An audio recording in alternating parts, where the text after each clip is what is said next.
வணக்கம். இன்றைய முக்கிய செய்திகள். புதுச்சேரி முதலியார்பேட்டையில் சாராயம் பதுக்கி விற்பனை செய்த 2 பேரை கைது செய்த போலீசார் அவர்களிடமிருந்து 100க்கும் மேற்பட்ட சாராய பாக்கெட்டுகளை பறிமுதல் செய்தனர். கள்ளக்குறிச்சி மாவட்டத்தில் விஷ சாராயம் குடித்து 58 பேர் உயிரிழந்த நிலையில் இந்த விவகாரம் பெரும் பரபரப்பை ஏற்படுத்தி வருகின்றது. இந்நிலையில் புதுச்சேரி முதலியார்பேட்டை திமுக சட்டமன்ற உறுப்பினர் சம்பத் காவல்துறையுடன் முதலியார்பேட்டை வேல்ராம்பட்டு பகுதியில் பதுக்கி வைக்கப்பட்டு சாராயம் விற்பதாக வந்த தகவலை அடுத்து விசாரணை மேற்கொண்ட பொழுது மாரியம்மன் கோவில் தெருவில் வசிக்கும் சக்கரவர்த்தி என்பவர் பாக்கெட்டுகளில் சாராயம் பதுக்கி விற்றது தெரிய வந்தது.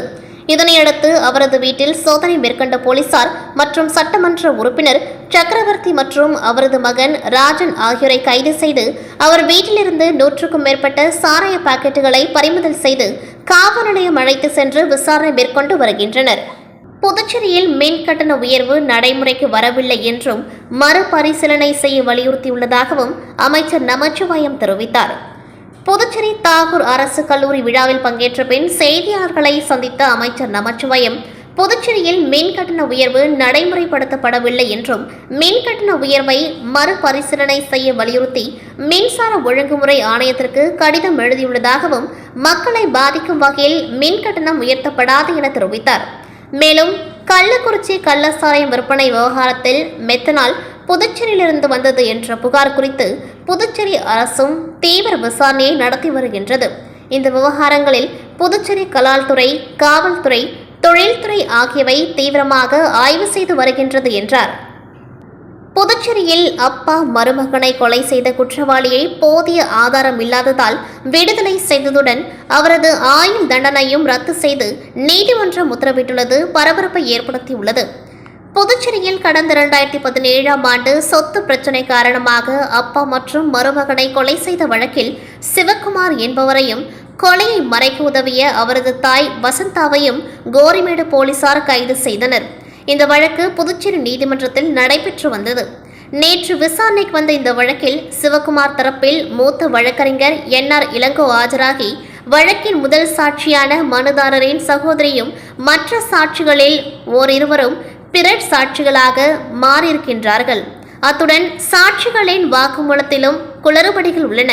பல சாட்சியங்கள் நம்பும்படியாகவும் இல்லை என்று வாதிட்டார். இதையடுத்து தீர்ப்பளித்த தீர்ப்பில் இந்த வழக்கில் மனுதாரர் மீது அதிக சந்தேகங்கள் இருந்த போதிலும் அவர் மீதான குற்றச்சாட்டை போலீசார் சந்தேகத்துக்கிடமின்றி நிரூபிக்க தவறிவிட்டனர். கொலைக்கான நோக்கத்தை நிரூபிக்க பக்கத்து வீட்டாரின் சாட்சியம் மட்டும் போதுமானதில்லை. மற்ற காரணங்களையும் உறுதியாக போலீசார் நிரூபிக்கவில்லை. அதனால் விசாரணை நீதிமன்றம் 2019 அளித்த தீர்ப்பு ரத்து செய்யப்படுகின்றது என்று உத்தரவிட்டனர். புதுச்சேரி தானாம்பாளையம் பகுதியில் கத்தி உள்ளிட்ட பயங்கர ஆயுதங்களுடன் வழிப்பறி செய்ய திட்டமிட்டிருந்த 6 பேர் கொண்ட கும்பலை அரியங்குப்பம் போலீசார் அதிரடியாக கைது செய்தனர். புதுச்சேரி தானாம்பாளையம் கல்லூரி சாலையில் கத்தி உள்ளிட்ட பயங்கர ஆயுதங்களுடன் ஒரு கும்பல் பதுங்கி இருப்பதாக அரியங்குப்பம் காவல் நிலையத்திற்கு ரகசிய தகவல் வந்தது. இதனைத் தொடர்ந்து அரியங்குப்பம் போலீசார் சம்பவ இடத்திற்கு விரைந்து சென்று அங்கு பதுங்கியிருந்த கும்பலை அதிரடியாக மடக்கி பிடித்து காவல் நிலையம் அழைத்து வந்தனர்.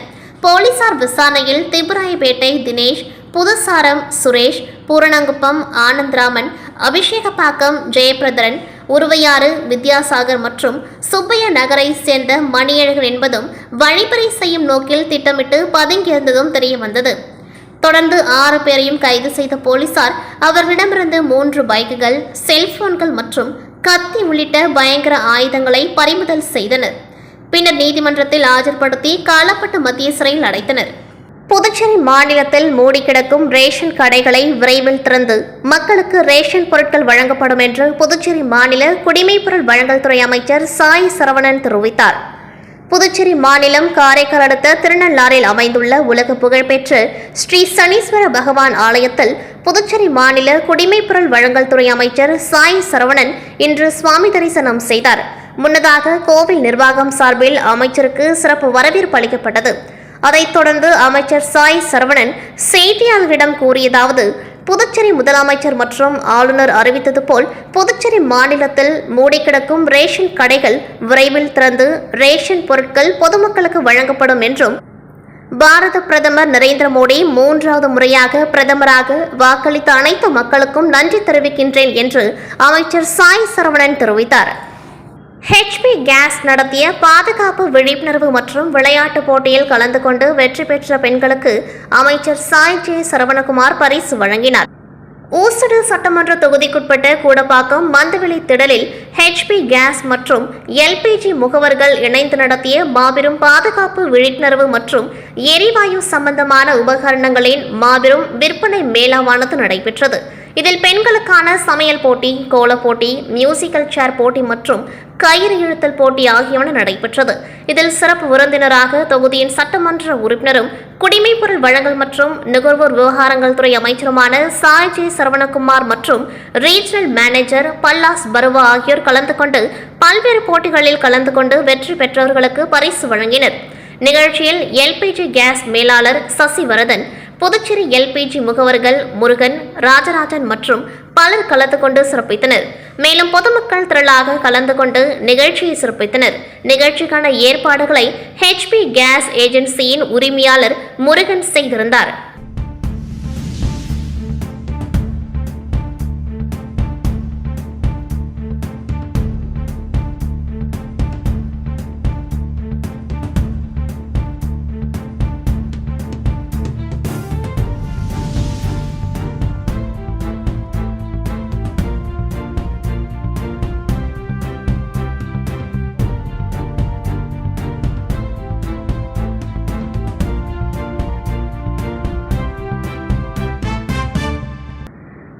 மர்ம நபர்களால் தீயிட்டு எரிக்கப்பட்ட சுற்றுலா படகு உரிமையாளருக்கு 25,000 ரூபாய் காசோலையையும், ஸ்ரீ வலம்புரி சுந்தர விநாயகர் கோவில் ஒரு கால பூஜைக்கு ரூபாய் 20,000, பார்வை பாதிக்கப்பட்டவருக்கு சொந்த செலவில் கண் கண்ணாடியையும் திமுக உப்பளம் தொகுதி சட்டமன்ற உறுப்பினர் அனிபால் கென்னடி அவர்கள் வழங்கினார். புதுச்சேரி உப்பளம் தொகுதி சட்டமன்ற தொகுதிக்குட்பட்ட பகுதியில் வாழும் நிலவு தந்தை பெயர் தேசிங் என்பவர் வம்பாக்கீரபாளையம் பகுதியைச் சேர்ந்தவர்.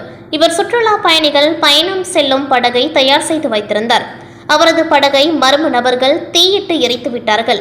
அவருக்கு நிவாரண உதவியாக ரூபாய் 25,000 திமுக உப்பளம் தொகுதி சட்டமன்ற உறுப்பினர் அனிபால் கென்னடி அவர்கள் முதலமைச்சர் நிதியாக பெற்று தந்தார். மற்றும் வானரப்பேட்டை ஸ்ரீ வலம்புரி சுந்தர விநாயகர் கோவில் ஒரு கால பூஜைக்கு ரூபாய் 20,000 காசோலையையும், அதனைத் தொடர்ந்து பார்வை பாதிக்கப்பட்டவருக்கு சொந்த செலவில் கண் கண்ணாடியையும் மருத்துவ பரிசோதனை சேவைகள் செய்து கண்ணாடியை திமுக உப்பளம் தொகுதி சட்டமன்ற உறுப்பினர் அனிபால் கென்னடி வழங்கினார். உடன் தொகுதி செயலாளர் சக்திவேல், காங்கிரஸ் செயற்குழு உறுப்பினர் ராஜ்குமார், கழக துணை செயலாளர் ராஜி மற்றும் நிசார், மாநில பிரதிநிதி கணேசன், மகளிர் அணி ஜோஸ்லின், திமுக பிரமுகர் செழியன், கிளை செயலாளர்கள் செல்வம், காலப்பன், ராகேஷ், கழக சகோதரர்கள் கவி, மோரிஸ், ரகுமான் ஆகியோர் உடன் இருந்தனர். தமிழ்நாடு அரசு போக்குவரத்து கழக பணிமனைகளில் ஒப்பந்த தொழிலாளர்களை நியமிக்கும் முறையை கைவிடக் கோரி CITU தொழிற்சங்கத்தினர் அடையாள உண்ணாவிரத போராட்டத்தில் ஈடுபட்டுள்ளனர்.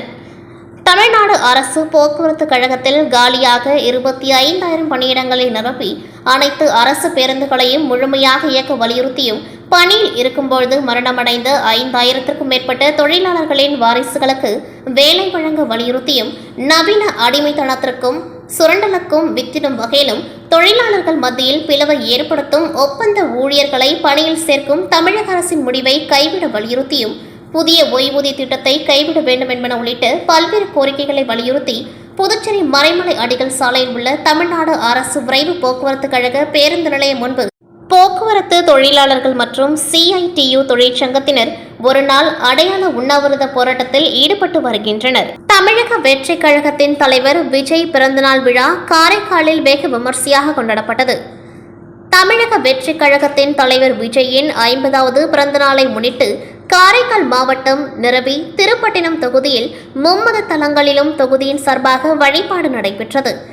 JK பிரேம் தலைமையில் நடைபெற்ற நிகழ்ச்சியில் வழக்கறிஞர் பொன் முருகன், சமூக சேவகர் பாபு, அக்கரை வட்ட முருகானந்தம் உள்ளிட்ட ஏராளமான தமிழக வெற்றி கழக பொறுப்பாளர்கள் மற்றும் உறுப்பினர்கள் கலந்து கொண்டு மும்மத தலங்களிலும் பிரார்த்தனை செய்தனர். புதுச்சேரி எய்ட்ஸ் கட்டுப்பாட்டு சங்கத்தில் பணிபுரியும் திருநங்கைகளுக்கு அதிகாரிகள் பாலியல் தொந்தரவு கொடுப்பதாக திருநங்கைகள் குற்றம் சாட்டியுள்ளனர். புதுச்சேரி சகோதரன் சமூக நல மேம்பாட்டு நிறுவனத்தின் தலைவர் ஷீதல் தலைமையில் சமூக அமைப்பினர் ஆலோசனை கூட்டம் நடைபெற்றது. பின்னர் செய்தியாளர்களை சந்தித்த ஷீதல், புதுச்சேரி HIV கட்டுப்பாட்டு சங்கத்தின் கீழ் செயல்படும் திருநங்கை திருநம்பியர் ஓரின சேர்க்கையாளர்களுக்கான HIV கட்டுப்பாட்டு திட்டத்தில் செயல்படும் திருநங்கைகளுக்கு அங்கு பணிபுரியும் 2 அதிகாரிகள் பாலியல் தொந்தரவும் மன உளைச்சலும் ஏற்படுத்துகின்றனர் என குற்றம் சாட்டினர். இது தொடர்பாக முதலமைச்சர், அமைச்சர் உள்ளிட்ட உயர் அதிகாரிகளுக்கு பலமுறை புகார் அளித்தும் நடவடிக்கை இல்லை என்றவர், திருநங்கைகளுக்கு பாலியல் தொந்தரவு கொடுக்கும் அதிகாரிகள் மீது காவல் நிலையத்தில் புகார் கொடுக்க உள்ளதாகவும், வருகின்ற புதன்கிழமை அன்று பேரணியாக சென்று ஆளுநரை சந்தித்து மனு அளிக்க உள்ளதாகவும் தெரிவித்தார். பணி நிரந்தரம் செய்ய வேண்டும் என்று பல்வேறு கோரிக்கைகளை வலியுறுத்தி 108 ஆம்புலன்ஸ் ஓட்டுநர்கள் சுகாதாரத்துறை இயக்குநர் அலுவலகத்தை முற்றுகையிட்டு தர்ணா போராட்டத்தில் ஈடுபட்டதால் பரபரப்பு ஏற்பட்டது. புதுச்சேரி மாநில சுகாதாரத்துறையில் புதுச்சேரி, காரைக்கால், மாஹே, ஏனாம் பகுதிகளில் உள்ள மருத்துவமனைகளில் 60க்கும் மேற்பட்ட 108 ஆம்புலன்ஸ் ஓட்டுநர்கள் பணியில் உள்ளனர். கடந்த 18 ஆண்டுகளுக்கு மேலாக பணியாற்றி வரும் இவர்களுக்கு தேசிய கிராமப்புற சுகாதார திட்ட நிதியிலிருந்து ஊதியம் வழங்கப்படுகின்றது. இந்நிலையில் கடந்த 4 ஆண்டுகளாக பதவி உயர்வு, சம்பள உயர்வு, போனஸ் உள்ளிட்ட கோரிக்கைகளை முன்வைத்து தொடர்ச்சியாக போராட்டம் நடத்தி வருகின்றனர். ஆனால் சுகாதாரத்துறை இயக்குநர் நடவடிக்கை எடுப்பதற்கு பதிலாக சம்பளம் நிறுத்தம் செய்வதாகவும் ஊதிய உயர்வு அளிக்கக்கூடாது என ஆணை போட்டிருப்பதாக ஓட்டுநர்கள் குற்றம் சாட்டினர். இந்நிலையில் சுகாதாரத்துறை அலுவலகத்தில் இயக்குநர் ஸ்ரீராமுலு அறையின் முன்பாக 108 ஆம்புலன்ஸ் ஓட்டுநர்கள் தரையில் அமர்ந்து தொடர் தர்ணாவில் ஈடுபட்டனர். மேலும் கோரிக்கைகளை நிறைவேற்றாவிட்டால் வரும் 24ஆம் தேதி ஒட்டுமொத்தமாக பணிகளை புறக்கணித்து போராட்டத்தில் ஈடுபட உள்ளதாக எச்சரிக்கை விடுத்துள்ளனர். புதுச்சேரி அரசு தாகூர் கல்லூரிக்கு தேசிய தர மதிப்பீடு மற்றும் அங்கீகார குழு அளித்துள்ள தர நிலையை அமைச்சர் நமச்சிவாயம் வெளியிட்டார். இந்தியாவில் உள்ள உயர்கல்வி நிறுவனங்களான பல்கலைக்கழகங்கள், கல்லூரிகள் இவற்றின் தர நிலையை மதிப்பீடு செய்யும் தேசிய தர மதிப்பீடு மற்றும் அங்கீகார குழு தாகூர் அரசு கலை அறிவியல் கல்லூரிக்கு A கிரேட் வழங்கியுள்ளனர். இதனைத் தொடர்ந்து தேசிய தர மதிப்பீடு மற்றும் அங்கீகார குழுவின் தரநிலை வெளியீட்டு விழா புதுச்சேரி தாகூர் அரசு கலை அறிவியல் கல்லூரி கருத்தரங்க கூடத்தில் நடைபெற்றது. இதில் கல்லூரி முதல்வர் சசிகாந்த தாஸ் தலைமையில் நடைபெற்ற விழாவில் அமைச்சர் நமச்சிவாயம் சிறப்பு விருந்தினராக கலந்து கொண்டு மதிப்பீட்டு குழு கல்லூரிக்கு வழங்கிய தரநிலையை வெளியிட்டார். இந்த நிகழ்ச்சியில் MLA கல்யாண சுந்தரம், கல்வித்துறை செயலாளர் ஜவஹர், உயர்கல்வித்துறை இயக்குநர் அமன் சர்மா மற்றும் கல்லூரியின் உள்தர மேம்பாட்டு குழுவின் ஒருங்கிணைப்பாளர் முனைவர் வேலுராஜ் மற்றும் கல்லூரி பேராசிரியர்களும் அலுவலக பணியாளர்களும் மாணவர்களும் திரளாக கலந்து கொண்டார்கள். இத்துடன் செய்திகள் நிறைவடைகின்றது. நன்றி, வணக்கம்.